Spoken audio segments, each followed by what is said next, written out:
Okay, so now what we're going to do is we're going to create an if-then statement because we're going to want to use our temperature and humidity data to do something. And what we're eventually going to do with that data is to be able to turn on a fan to help cool the greenhouse. So what we're going to need to do is we're going to need to create some new variables, and we're going to need to create an if-then statement inside the forever loop. So I've already brought up my previous program that has our forever loop that is printing the temperature and humidity data onto our screen, and our get humidity function, our onStart block, and a function to convert the temperature from Celsius into Fahrenheit. Okay. So let's first create a couple of new variables. So I'm going to go over to my variables block. I'm going to make a new variable, and I'm going to call this variable temperature high, or I'm going to shorten it to say temp high. And I'm going to make another variable, and I'm going to call it humid high. And that's going to be our threshold variables that we're going to set to be our maximum temperature and maximum humidity. And if the temperature or humidity gets over those values, we're going to want to do something like turn on a fan.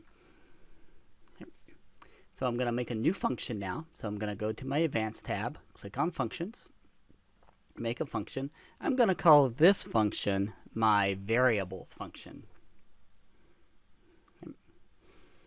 And inside of this function, I am going to set humidity high, and I'm going to set temperature high. Okay. And so let's say my humidity is going to be 45%. This is relative humidity inside of the greenhouse. And temperature high, let's say I'm going to set it to be 72.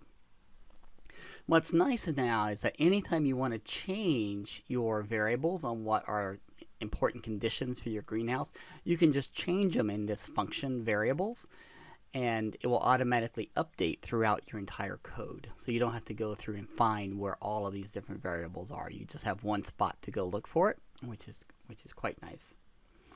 Now let's look at our forever loop. Okay. So I'm going to actually empty out our forever loop, and I'm going to drag this block of code over here to the side. And notice what happens when I drag it out. It turns brown, which means that it still exists, but it doesn't run. So it's the equivalent of commenting out the code. And I did that because I don't want to get rid of these because I might use them later, but it doesn't run with the code. Okay. So now in my forever loop, I'm going to want to be able to get my data. I'm wanting to convert that into Celsius, from Celsius to Fahrenheit, and I'm going to want to get my variables. So first thing I'm going to do is I'm just going to call all of my functions. Okay. All right. So notice I put call temp humidity, call variables, call Celsius to Fahrenheit. All right at the very top of my forever loop is I kind of like getting the data first, then converting that data to Celsius to Fahrenheit, then getting my humidity high and temperature high variable. Right? Because the first thing I want to do is I want to get the data, so that's why I have it first. And again, remember the program will run from top to bottom. All right, so it's going to run the get temp humidity function first. Now, I'm going to want to create an if-then statement. Okay. And so we're going to keep it simple for this first one, and we're just going to worry about temperature. Okay. So now I'm going to have to go to my logic block because this is an if-then type of problem. So I'm going to drag my if-then true here over into my forever block. So if a condition is true, do something. Okay. And if I click this little plus icon right here, it's going to give me an else statement. So if my first condition isn't true, do the second thing. Okay.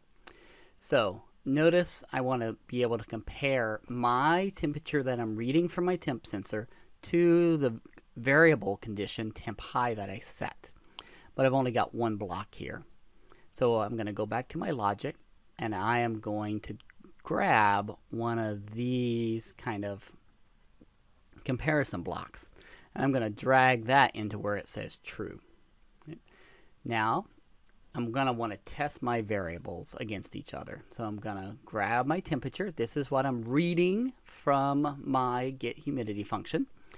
And I'm going to grab my temp high. And right now, notice I've got temp less than temp high. I'm going to change it the other way around to be greater than. Move that down so it's a little out of the way. So now if my temperature that I read from my sensor is greater than my temperature high, I want to know that. Right? So there's lots of ways that you can do it. And one of the ways that we're going to do this is turn on a fan or a relay. But first, let's make sure that we can get our if-then statement working. So now I am going to go into my OLED screen, and I'm going to show a string, and I can say too hot or something like that. Okay. And just to make the point, I'm going to now go up to my basic function, and I'm going to grab show an icon. So if it's really too hot, I want to be able to have on my screen something that helps me realize that it's too hot. So I could have a skull, I could have a Pac-Man ghost. I'm just going to go with a frowny face as it's too hot.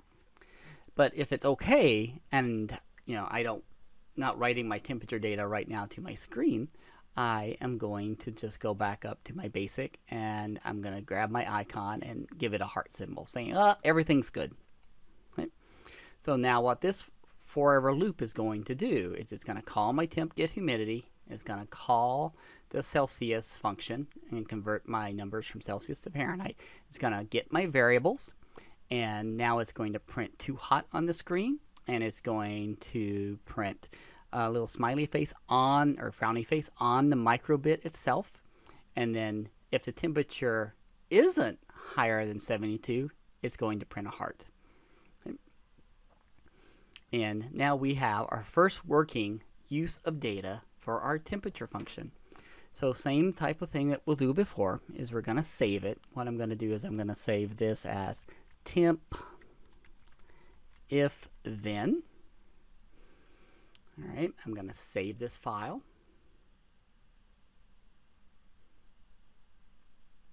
Okay, and now I got to go down to my download file. Let's find it. There it is. Okay, and there's my microbit temp if then. I'm now going to drag that file down to where my microbit is. And if you don't see your microbit is, that just means that you've got to plug it in. All right, so now I've got my microbit plugged in. And then again, it takes it about 2 to 3 seconds for it to find it, and a window will pop up saying that it's found it. At least it does on Windows machines. It doesn't always on Chromebooks. So we'll give it a couple of seconds. And now there's the beep saying it found it. And notice the microbit icon popped up right here in my Windows Explorer. Okay, so now I'm going to drag my microbit file over to microbit. Okay. So now let's look at what is showing up on my screen if my temperature and humidity is too hot.